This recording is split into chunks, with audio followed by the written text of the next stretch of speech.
Hi guys, I just want to share my story about coming to know the Lord with you.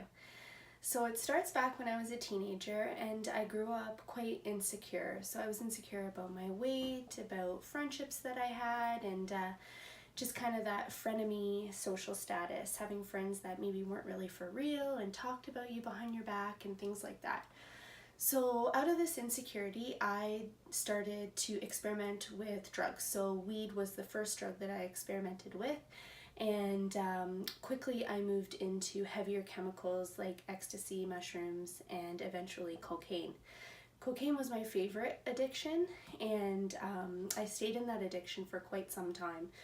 Throughout that, I had a lifestyle, obviously, and that was, that I would lie, cheat, steal.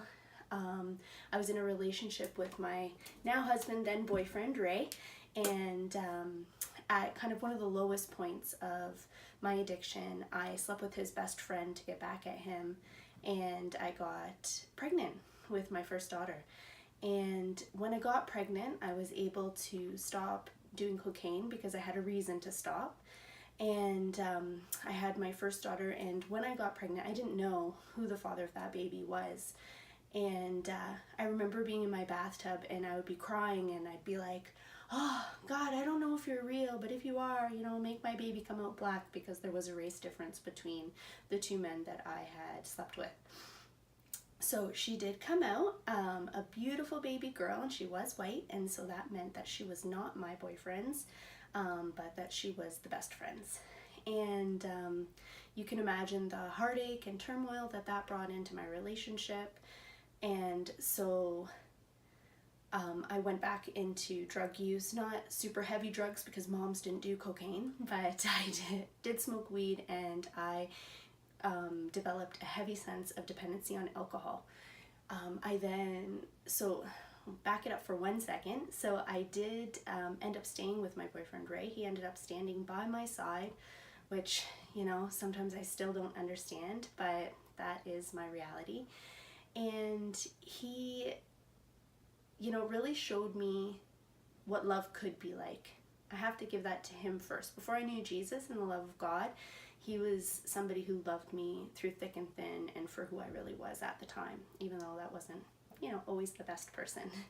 So fast forward 2 years and I had my daughter Shantae, and Shantae wasn't even 6 weeks old when I was back out in clubs and I was drinking, and I was a mess. Like, I remember just feeling so lost and just so frustrated with life. I couldn't imagine that the only reason that I existed was to party and to have these kids and to be in a relationship and to work. Like, that to me was not satisfying to my soul. It wasn't satisfying at all.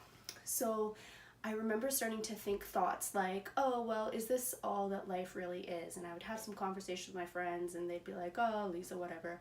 And I remember making a decision on a New Year's Eve in 2008, and I said, oh, I think I'm going to go to church this year. That's going to be my New Year's resolution. I was partying at the time, I was drunk at the time, but I was serious. And I said that because I thought that my kids needed God. I thought, you know what, I'm too far gone. I've made a mess of myself, but these girls of mine, they need Jesus. They need something firm to hold on to. I didn't have a background with God. I didn't have church growing up. The closest thing to church I had was being carted off in a bus to Bethel as a kid so that, our parents could sleep in on Sunday mornings. It was fun, but it didn't go deeper than the surface, or so I thought. So I ended up going to Living Hope, which is a church in Hamilton, and I went because my mother-in-law had invited me because somebody named Letitia from her work had invited her. I went into the church and I had a really emotional experience. I didn't know what was going on. I was in tears. I was like feeling strange, kind of warm and fuzzy, and it was definitely something that I was not used to. Chemicals don't make you feel warm and fuzzy all the time. So I remember leaving there and saying to Ray and saying to Corin, my mother-in-law, saying like, I don't know what's going on in there, but something's happening. Like, it's weird, but I kind of like it. So we went back and went back. I ended up getting connected into something called a C group, and that's just a group of women who study the Bible and share life with each other. So I got connected into that, and I was like a secret agent, guys. I was like, I'm going to figure out what's going on with these women, because there's no way that those smiles are real. There's no way that they really want good things for each other. My experience, and this isn't a judgment because I was the same way, was, you know, talking about people when they weren't in the room, lying. You know, we didn't really want somebody to do better than us. So I went to this group, and then I realized that they were like for real. Like they really were happy, and they really were, you know, not that they didn't have hard times, but they were getting things done in life. And so I would kind of like start praying, and praying to me was just like talking out loud in a room, which probably made me seem crazy at the time, but I didn't care. So I'd be like, you know, God, like if you're real, show me, and just prayers like that, simple things. And I felt like I would see signs all around about God. So like I would drop my kids off in the kids ministry, and I'd see like a picture of a hand, and it showed you how to pray. So like each finger represented something, like asking for forgiveness, thankfulness, praise, ask for what you'd like. So that's how I learned to pray, from that little sign. And I remember when I was going to this group, somebody was like making a joke about the Bible that they thought was really funny, and they were like, oh, everybody turn to Genesis. And then someone was like, oh yeah, like everybody knows where that book is. And I'm like sitting there, I'm like, I actually don't know where it is. It's the beginning of the Bible, for those of you if you don't know. But that's how fresh I was. That's how little I knew about the Lord.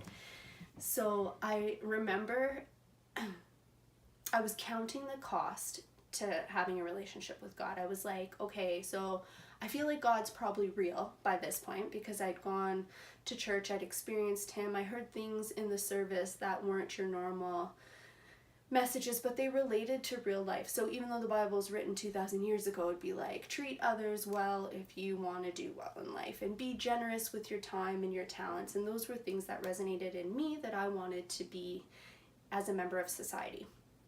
So I was counting the cost, and drinking was something that the Lord put his hand on for me.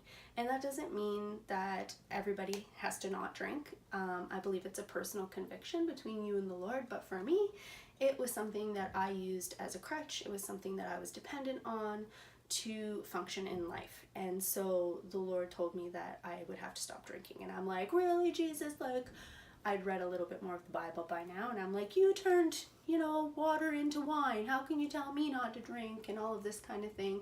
And I felt the Lord say to me, it allows the enemy to prey on you.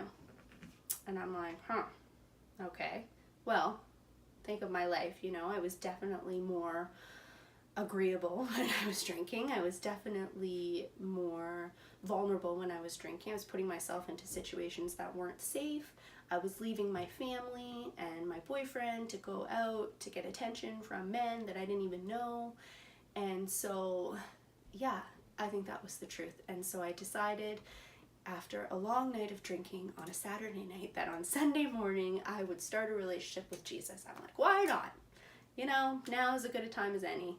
So I put my hand up at the end of service, went up, said the prayer, and I really, really, guys, in my heart, I meant it. And so I started out, you know, stumbling and making mistakes along the way still, of course, but I started out my journey to know God more. And I learned that I was loved. I learned that I was accepted. I learned that there was a greater purpose to my life than just the Monday to Friday cycle. I learned that there are friendships that encourage and build you up. I learned that I was valuable and that my family could be closer than ever before. I learned that I was wrong in a lot of things, which to me was, you know, hard to swallow, but true. And I just felt like I was on the right path for the first time in my life. It's been about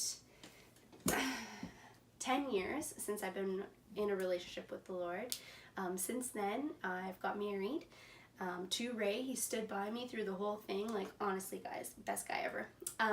He's not going to church quite yet. He acknowledges the Lord, but he is not ready for the church thing yet. And my kids are amazing. They're doing well. They are confident young women in terms of my two girls, and I've got a son who loves the Lord, and he is a great cuddler. And you know, in terms of my house environment, I was very much wearing the pants of the relationship, and I learned how to honor Ray, my husband. I learned how to not verbalize every single opinion that I had, which, you know, I know women's rights is a thing, but ladies, there is freedom in not saying everything that you think. There is freedom in not having all the pressure to make the decisions for your own destiny.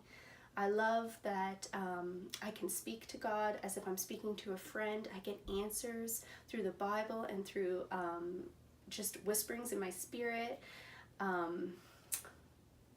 feel like before I was kind of just, you know, making a decision here, making a decision here, making a decision here, and just waiting and seeing what would happen. Whereas now I feel like I'm more directive.